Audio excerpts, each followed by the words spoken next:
Hello. So pretty much did a whole month last July. It was pretty fun. Like at first, it was kind of hard for me because I was stepping out of my comfort zone. It took 2 weeks for me to finally talk to someone. And the first 2 weeks was like stressful, so hard for me to just talk to anybody. I talked to like my teammates, but different people was like hard. I had some conversations here and there, but I didn't know how to connect to them because I've never done it before. And so until 2 weeks later, like the halfway point, I finally talked to 2 people. And I'm glad I managed to talk to them because they're like on the edge. They were still a little confused on, but they want to give their life to God. You know, the whole trip, what I learned was that Jesus and God is not religion.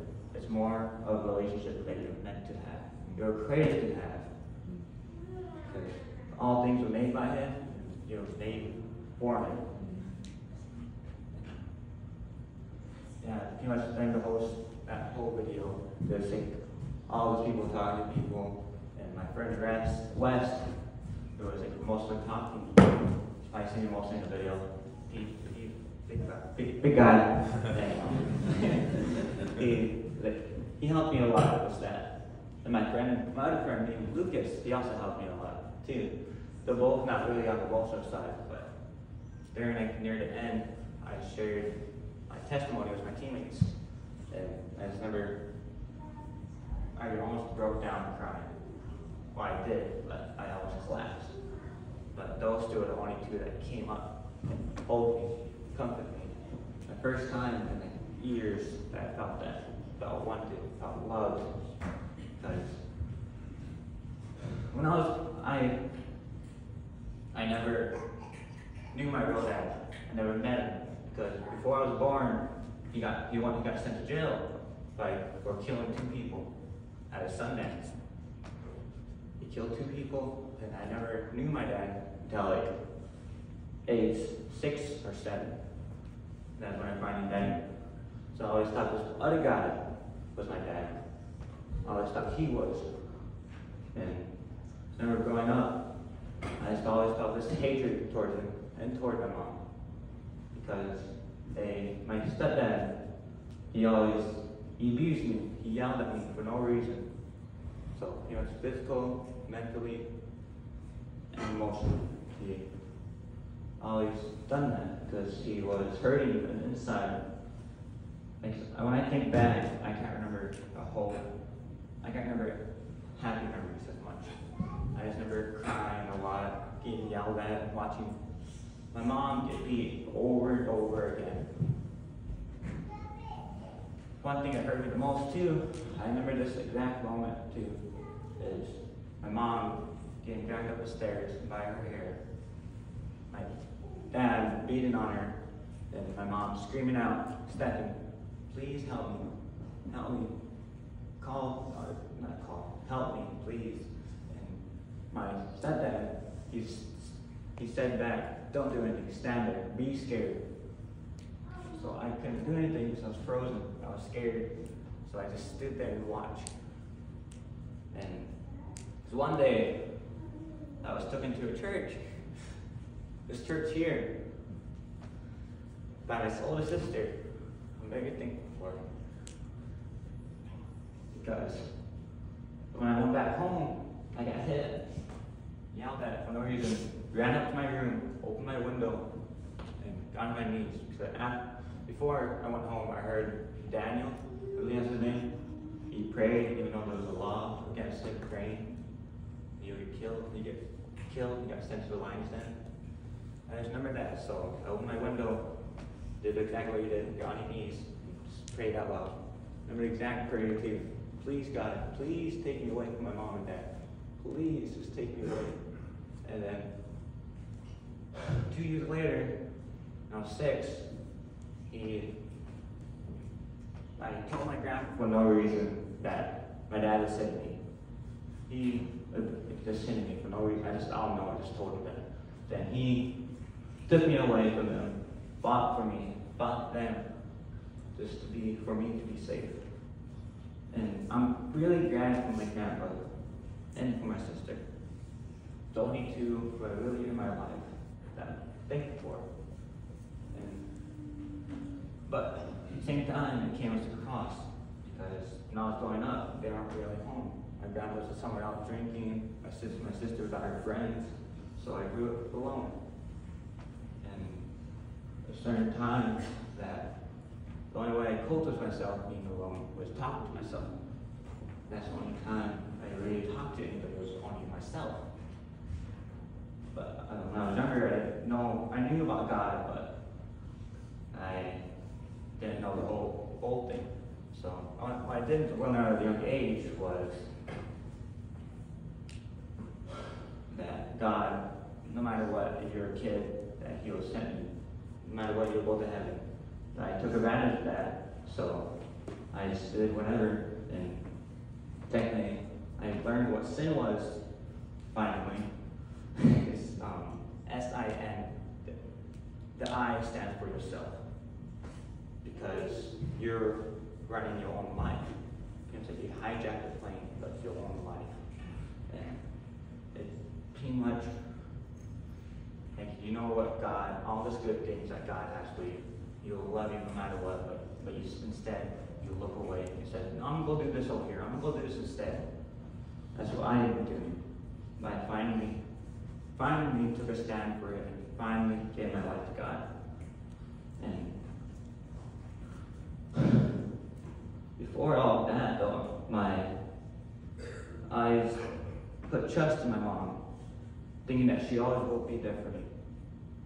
And she never was, because she kept on coming back and kept on leaving because of drugs, alcohol, and men.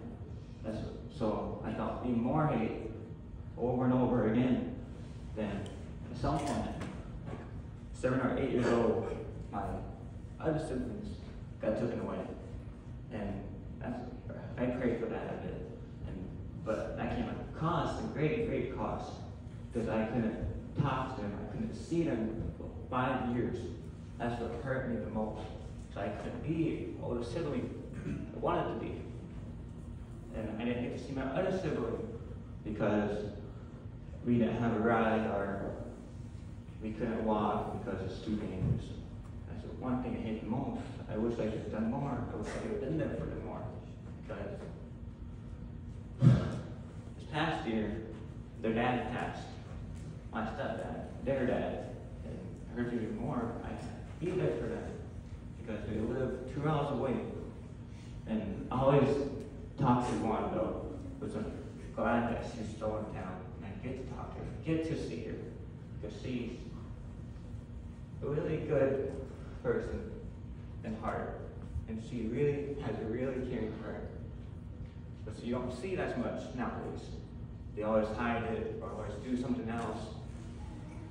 So I'm real glad for God having my family and having my friends that just God finally met. And this past 2 years,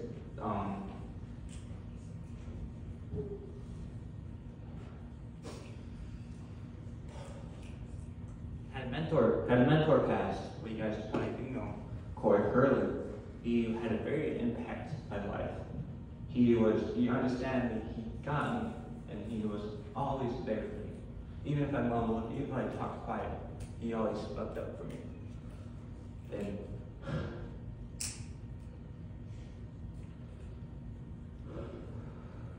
after that, I saw my other mentor who was falling off me because of the hurt. He was hurt. He wanted to stuff it all down. It was alcohol. And the worst part is his family was trying to come back to his life, was just also something stressful to him. And after watching the ball and drinking stuff, I wanted to do that because he was my mentor. I wanted to follow in his actual footsteps. So I found the wrong friend group, and I started drinking because of temptation-wise. Because at first it was just slowly but surely going into it. Because at first we were just walking and talking, around, stuff like that. At some point, someone brought a bottle the next day. Then I remember doing that, and just think back, and this never.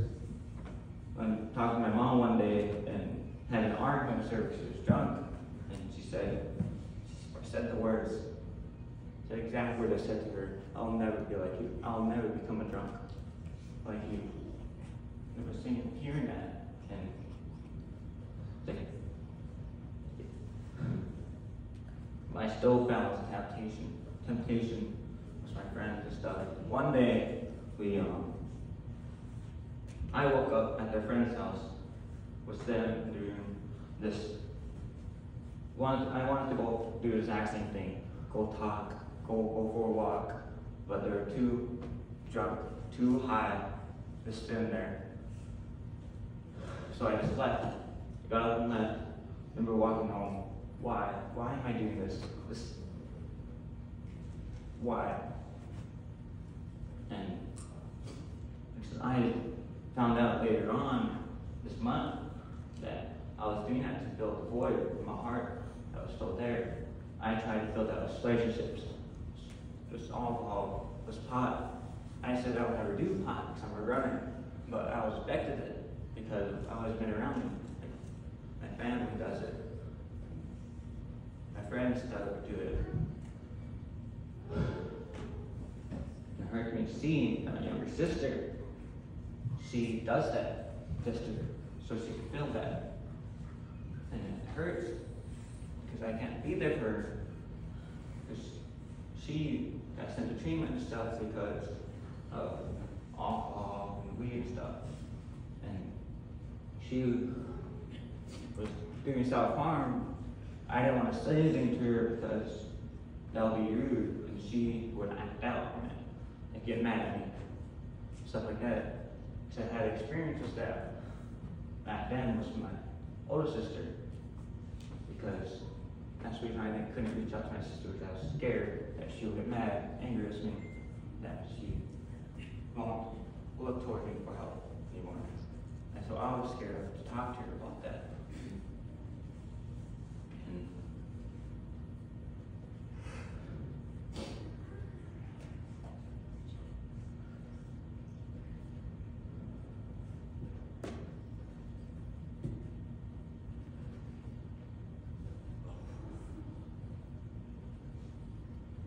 I just want to blank.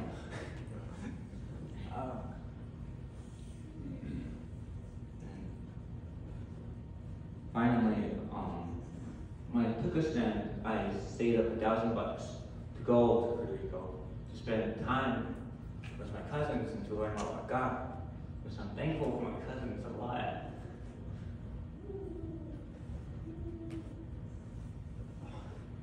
They're always there for me. I will always be there for you too. Even though you guys do get annoying. I do love you very much. My own siblings. That's what I call Chloe and Duckworth.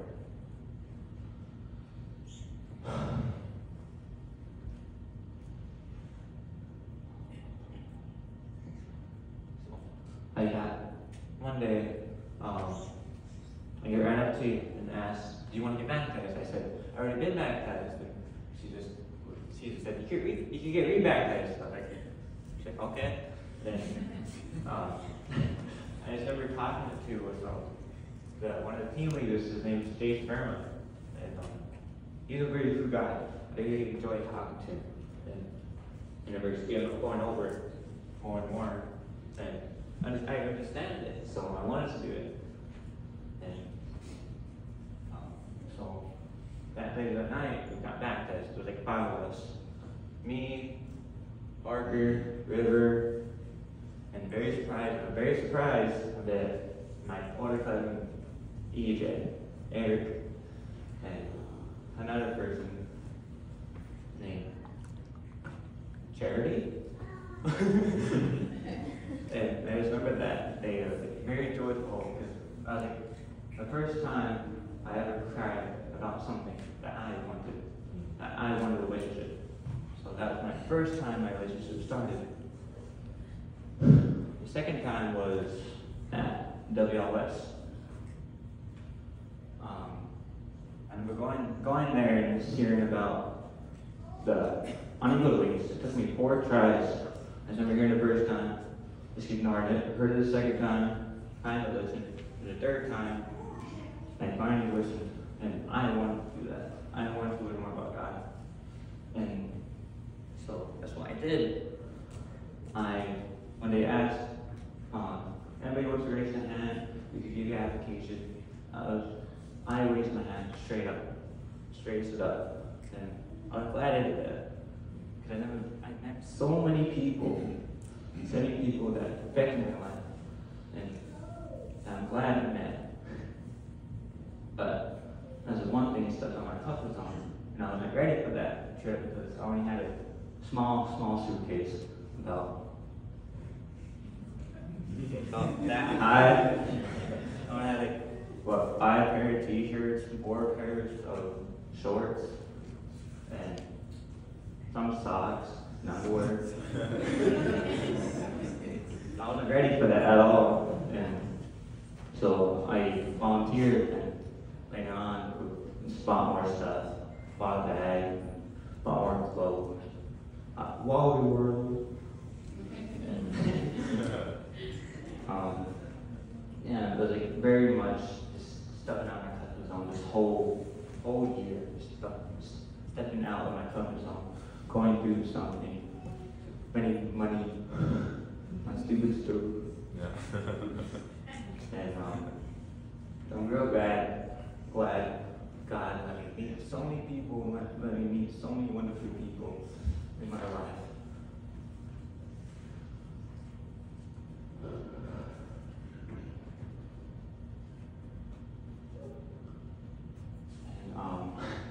And I was like during half the trip, I'll do it after I say it. During half of the trip, I was homesick. And the only people that came to mind was the TYC family. The kids, just beam a smile. See them happy.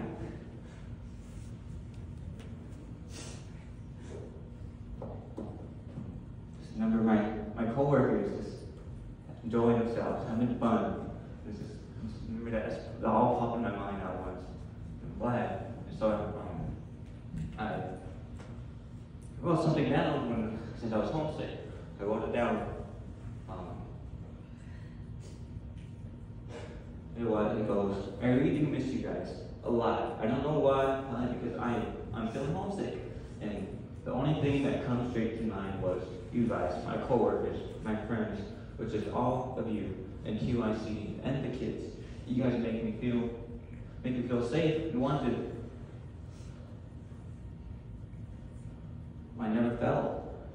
I never realized that. I never felt that until during this trip. And in a long time, except for God, who will always will be there for you, and who always will love you. Because of the verse, John 3:16, God loved you so much that he gave his one and only Son to die for our sins, so that you will have eternal life with him.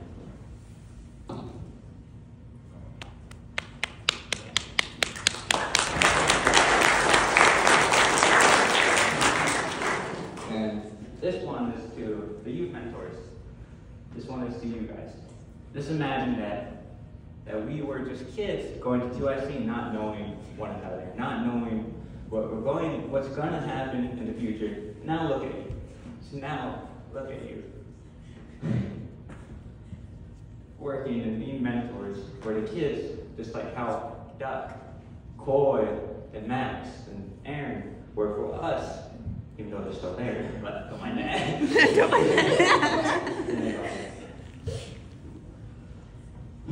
And many more were for us.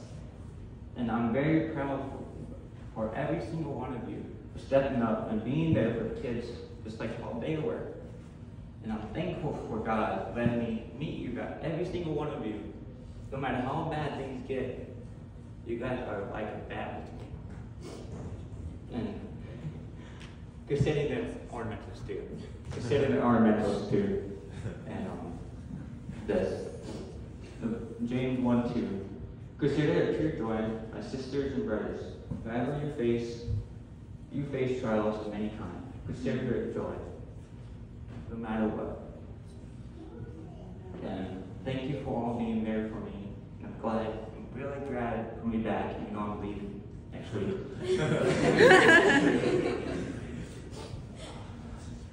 So now, this video, it stuck out to me a lot because he was my mentor. I looked up to him very, very much.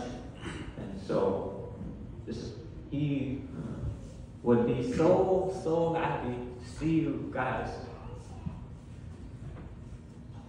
You guys mentoring, being there for the kids, just being there because he wanted that. He wanted you to go up and take his spot.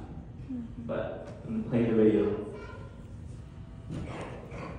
The youth is the next generation. One of them's definitely going to take my job for sure, which is going to be awesome for me because I'm going to feel like I accomplished something. It's a 9-second video. And yeah, like I said, he's going to be so excited for you guys to do that. And now, if he was still alive, he would be so glad, so happy that you guys would see you guys do the exact same what he did. Like, he only said one kid, but there's like 6 of us doing that when he was mentoring there. And I'm thankful for you guys. Really, I am. And just thank you. That's it.